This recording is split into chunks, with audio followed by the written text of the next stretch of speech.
Discover the untold story of college hookup culture with American Hookup by Lisa Wade.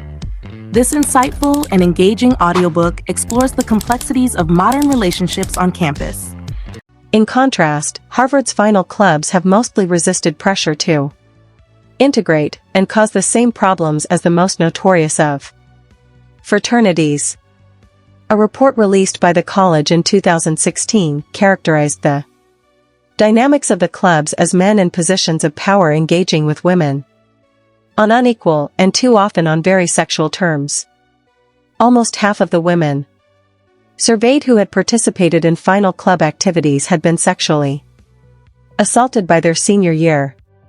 Entering a male-dominated final club was, to put it starkly, a Harvard woman's single greatest risk factor for sexual assault. Women are aware that being the object of male desire is a double-edged sword.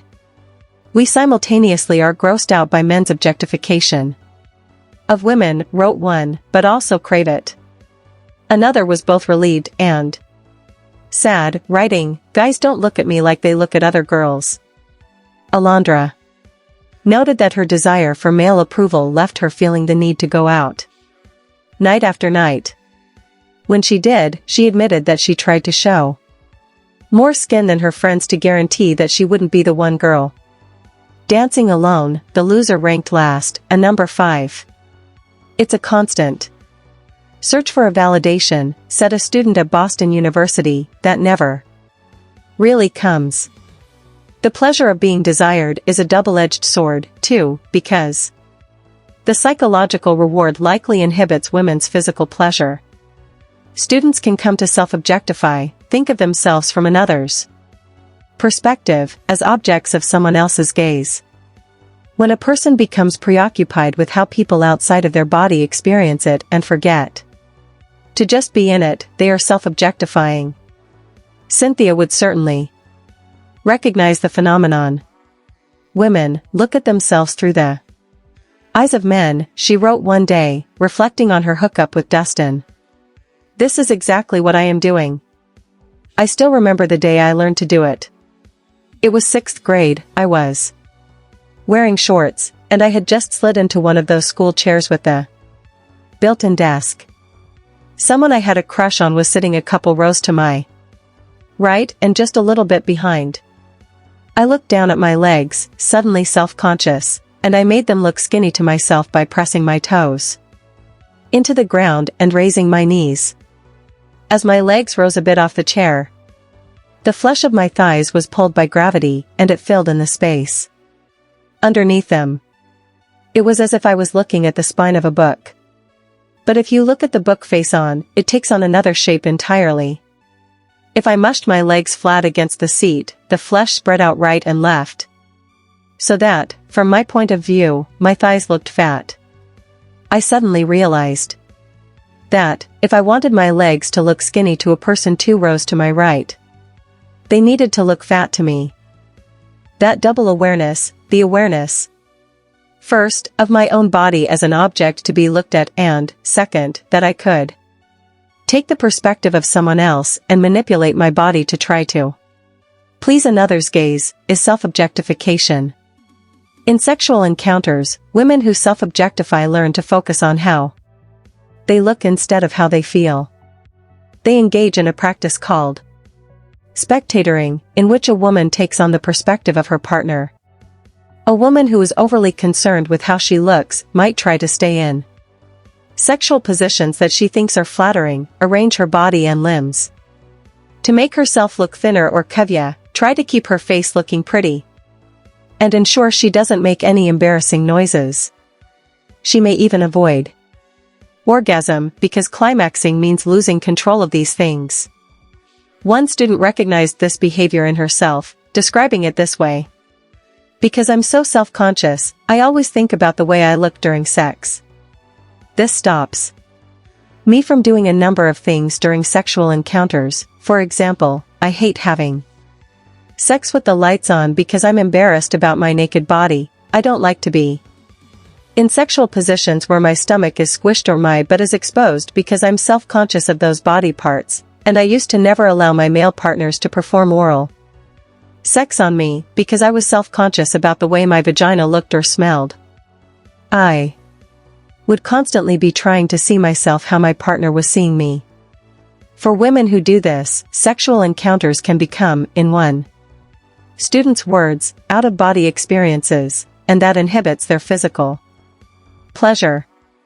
Psychologists have found that objectifying one's own body is associated with faking orgasm, a sense of helplessness, lack of communication with one's partner, difficulty with sexual arousal, and other forms of sexual dysfunction. In short, no matter how attractive a woman actually is, the more she worries about how she looks, the less likely she'll experience sexual desire, pleasure, and orgasm. It can seem as if men and women are at odds in hookup culture. In many ways, they are. Men hooking up with women are often unkind, assuming that they have to make their lack of interest in anything meaningful painfully clear, and women often respond by treating men equally dismissively. The majority of orgasms go to men, reflecting a culture in which women who hook up with men give pleasure more often than they receive it, and sometimes men are purposefully exploitative and derogatory. Some men are also harshly judgmental of women's bodies, actively undermining their efforts to feel good about themselves, or just not caring if what they're doing is damaging.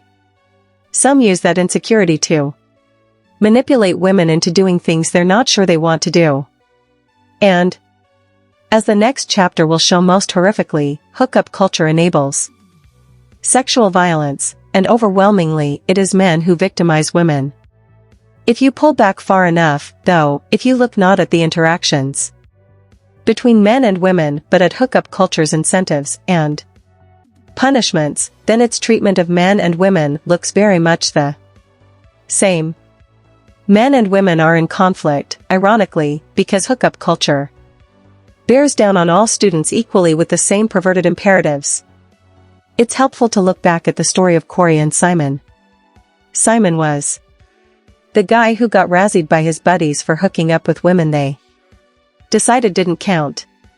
He and his friends were always jostling for rank. If he didn't hook up with women they approved of often enough, he lost esteem in their eyes. The shit talk could get harsh and the guys sometimes lashed out at one another. Corey called it a hostile environment.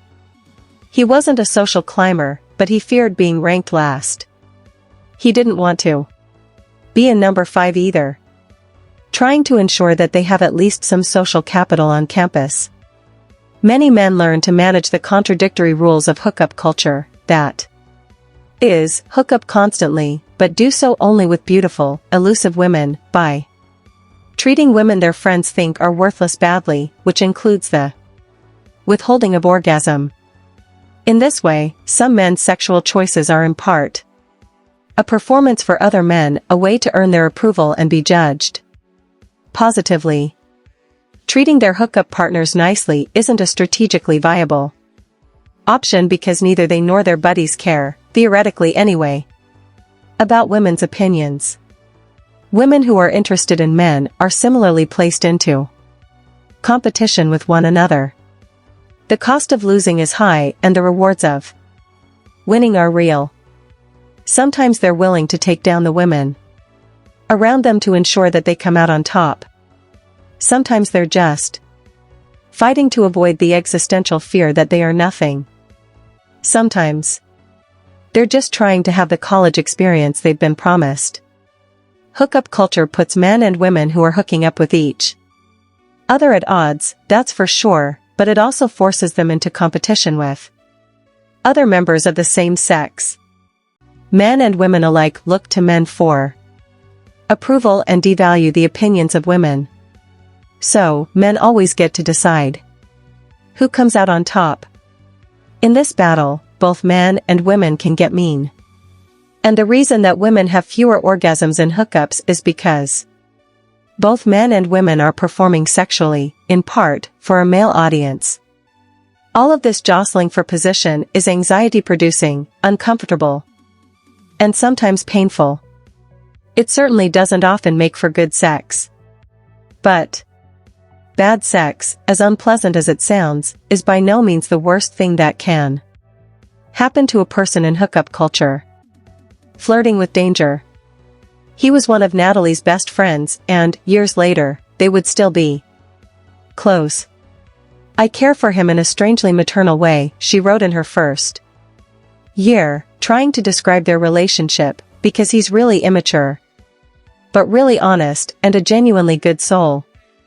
She saw the positive in him, though she acknowledged the bad, calling him stubborn and uncompromising.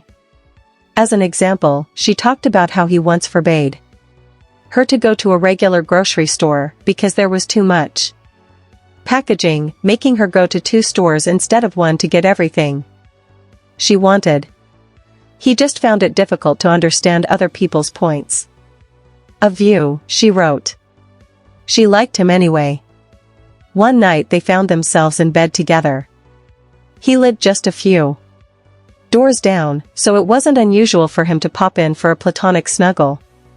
That night she lay with her back to him on her twin mattress, he on top of her blankets and she underneath.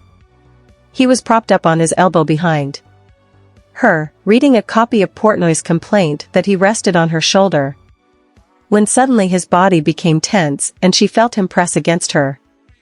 Natalie opened her eyes, contemplated the scrap of orange fabric tossed haphazardly over the bedside lamp, then turned around and kissed him. I find him really sexy, she admitted, despite his personality shortcomings. 25 steamy minutes later she paused. There were limits to what she felt comfortable doing in a hookup, and so she told him, "We're not going to have sex, because I know neither of us actually like each other." He responded by asking for a blowjob, which shocked her. She didn't consider herself the kind of girl who just sexually serviced men at their request, and that was no mystery to him. She told him no. His response was, in her view, simply pig-headed. Instead of letting it drop, he argued and pushed and complained. "I would initiate that if I wanted to," she explained to him again sternly, but it made no dent in his pro-blowjob position. She looked at the orange lamp and deliberated. He still wants it, and it's sort of awkward at this standstill, but mostly it just feels like every other time he's being stubborn. I don't really mind, he's my friend, it's a simple pleasure, okay fine. And I'm not thinking about it at all in the terms of sexual coercion. I'm thinking of it in terms of him getting his way and making me shop at 2 different grocery stores. So, she did it. She climbed under the bedspread and got him off. Annoying, she recalled, but not a big deal. He didn't return the favor. The next day, he treated her like every other girl he'd hooked up with that year. He ignored her. This was too much for Natalie, and when she finally got his attention again, she accused him of sidelining female pleasure and feeling entitled to an orgasm. "And he's listening," she reported to me later, "and he's trying to say things like, to me, oral sex is really intimate, referring to cunnilingus but not fellatio, and, I'm sorry, you know I can be pushy." It wasn't a satisfying conversation, but he seemed to listen, or, at least, Natalie said, I felt like he heard me. And I really don't remember it being a big thing. Then, later in the semester, a girl on campus reported that he had raped her. Natalie reeled. She wasn't sure she trusted the woman who named him, but based on her own experience, she also had no trouble believing that he would act coercively. And how coercive do people get to be, she wondered, before their behavior counts as criminal? She asked him, point blank, how could you have gotten off on making her do something she didn't want to do? He was mute, slumped in his desk chair, his eyes turned sideways behind his mop of brown hair. She talked at him, torn between begging for an explanation and delivering a lecture. His response, finally, was, I get what you're saying. But she seemed like she wanted it. Natalie was crestfallen. This kind of incident makes me really feel like we're fucked, she wrote. If modes of protest are dirty talk and the whole point is to fuck someone senseless, there is no such thing as rape. They weren't friends again for quite some time. Among all but the most obstinate, there is no longer any debate as to the seriousness of the problem of sexual assault on campus. Our best estimate is that at least 1 in 5 women in college and 1 in 16 men will be a victim of sexual assault. Among the women who responded to the online college social life survey, 10% reported being physically forced to have intercourse, 15% said that someone tried to force them but failed, and 11% said they had been victimized while passed out, asleep, drugged, or otherwise incapacitated. All told, 1 in 4 had been victimized, some more than once. Excluding the 11 instances of sexual abuse and assault that my students suffered before arriving on campus, 8 of my students wrote in their journals of being sexually assaulted in their first year, and 10 additional cases were described secondhand.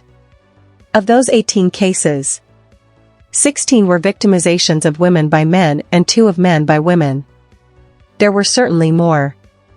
One student, who described 2 cases in one entry, disclosed that those were only the ones I feel are extremely relevant to what I'm observing this week. There are countless others, she wrote, that I could list from last semester as well as this one. Most campus assaults occur at or after a party, so the term that best captures what happens in college these days is party rape. There are 2 theories for its prevalence. One holds that rape is a crime committed by dangerous psychopaths, a small percentage of men who deliberately and routinely exploit and abuse women and other men. These men strategically choose their victims, carefully plot their crimes, lie in wait, and rape with glee. These are serial rapists. They will do it again and again as long as they can. The other theory holds that rape is situational, that there are people who will not rape until and unless they find themselves in an environment that elicits sexual assault. For these individuals, being in a rape-prone place among rape-supportive people can incite predatory behavior, even compel it. According to this theory, even otherwise good people may become sexually aggressive in circumstances that allow and reward that behavior. Both theories are supported by evidence. Some students who perpetrate sexual crimes are unrepentant rapists. They have raped before and will again. Other students who do so are prompted by an environment that elicits sexual aggression.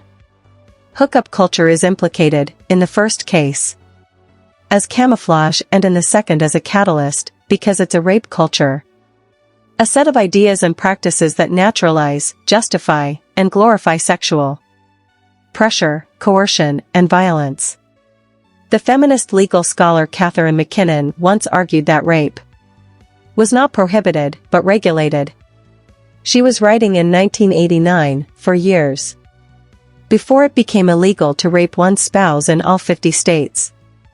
At the time, rape was quite clearly regulated. You could rape your wife, just not anyone else. McKinnon, though, wasn't just talking about the law, she was talking about what happened outside the law, too. She was saying something far more provocative, that no matter the law, certain strategies for gaining sexual compliance are sometimes allowed. In fact, behaviors that are illegal, such as harassment and unwanted sexual touching, are not only tolerated, they're the norm in places like bars, clubs, and parties. People can get away with things in drinking establishments that they can't get away with almost anywhere else. This applies to everyone, but because the sexual pursuit of women is a core tenet of masculinity, men are more likely than women to initiate these encounters. In one survey of over 250 men at 22 colleges, over 90% of men who frequented drinking establishments admitted to engaging in non-consensual behaviors, pressing up against women from behind, grabbing their bodies, and brushing up against them intentionally to get contact. Heterosexual men who are young, invested in masculinity, and antagonistic toward women are especially likely to do these things. As a result, most women who go to bars, clubs, and parties have learned to live with this kind of sexual contact.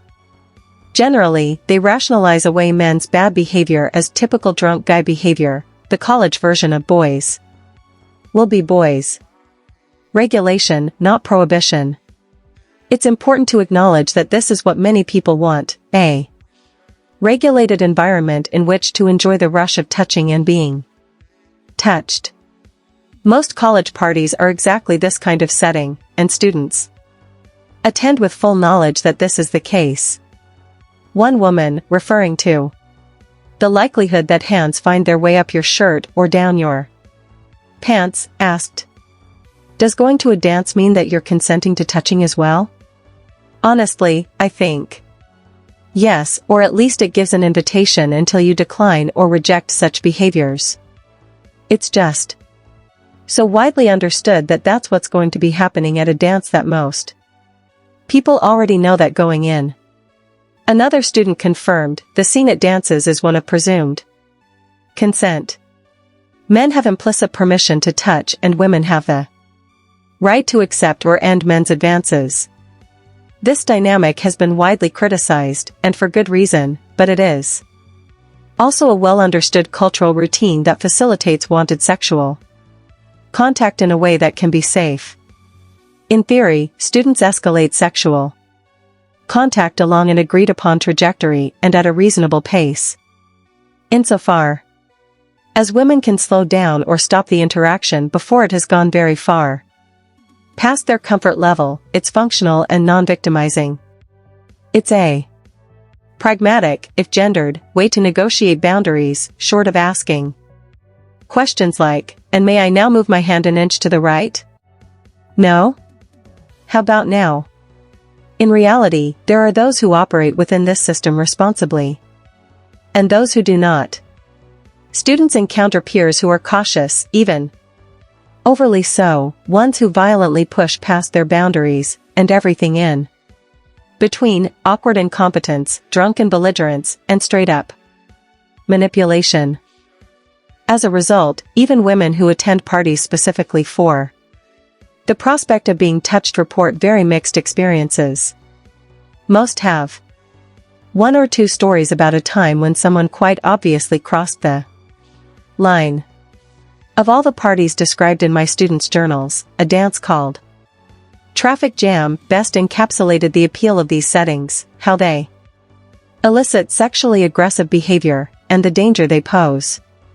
The costume theme was stoplight. Students were instructed to wear green if they were down to fuck, red if they were in a relationship, and yellow if they weren't sure what they wanted. It was one of the more anticipated events of the semester. Consistent with the theme, the dance took place on campus in a great underground parking garage. It was a vast, vertically squished space with dozens of widely spaced pillars and a low ceiling crisscrossed by concrete beams. On any other night, students might have walked through it alone, eyed the flickering lights, listened to their lone footsteps, and got the heebie-jeebies. This night, though, the parking garage was pulsing. The fluorescents didn't flicker, they were dark. A DJ pumped out deafening, distorted music that ricocheted through the structure. His green and blue laser beams pierced through the party fog, sped across the uneven ceiling, and bounced off pillars, while his flashing strobe lights made it impossible for eyes to adjust to the darkness. It was an entire shit show, recalled one onlooker. A mass of sweaty bodies wearing yellow, red, and green undulated to the noise.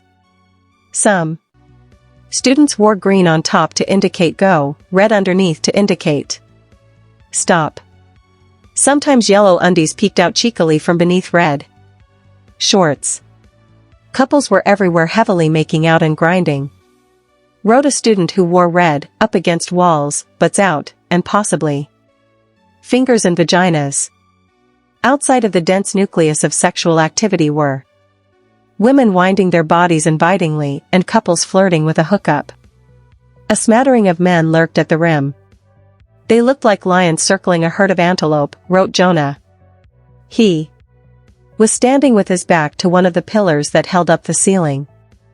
And, at 6'4", he had a better view than most.